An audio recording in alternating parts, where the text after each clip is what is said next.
الإنترنت اللي بتستخدمه كل يوم زي جبل التلج. الجزء اللي شايفه هو الإنترنت العادي، لكن في تحته مستوى أعمق بكتير اسمه الديب ويب، وده اللي فيه بيانات البنوك والمعلومات الحكومية. لكن تحت ده كله في مستوى أخطر بكتير اسمه الدارك ويب، وده بقى مش أي حد يدخل عليه. في الفيديو ده هقولك 5 حقائق مرعبة عن الدارك ويب. لو أول مرة تسمعها استعد، لأنك ممكن ما تنامش بعد النهاردة.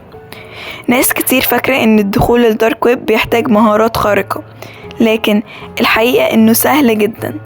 كل اللي محتاجه متصفح اسمه تور، وده اللي بيخليك مجهول تماما، وبتقدر تدخل على مواقع الدارك ويب اللي بتنتهي بأونيون بدل .com أو .net. بس ما تتخدعش بسهولة، لأن هنا البداية بس، والخطر الحقيقي بيبدأ لما تبدأ تستكشف الموضوع أكتر. مش كل حاجة في الدارك ويب مرعبة أو غير قانونية. في مواقع حكومات ومنظمات صحفية بتستخدمه عشان تضمن الخصوصية، وكمان في ناس من الدول بتستخدمه عشان يوصلوا للإنترنت بحرية. لكن ده مش معناه إن مكان آمن، بالعكس، مجرد وجودك هنا بيخليك هدف للمخترقين والهاكرز. لو فكرت تدخل الدارك ويب لازم تفهم حاجة: انت مش لوحدك.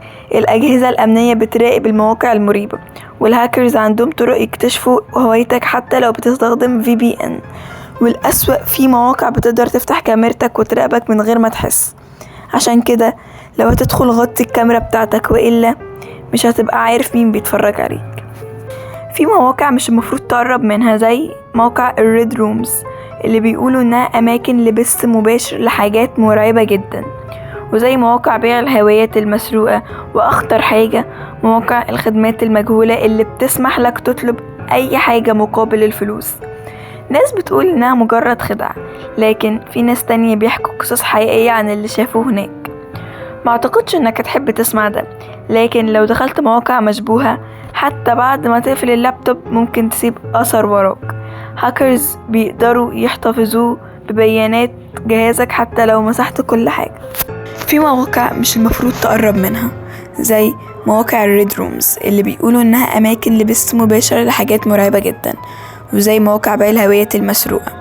واخطر حاجة مواقع الخدمات المجهولة اللي بتسمح لك تطلب اي حاجة مقابل الفلوس.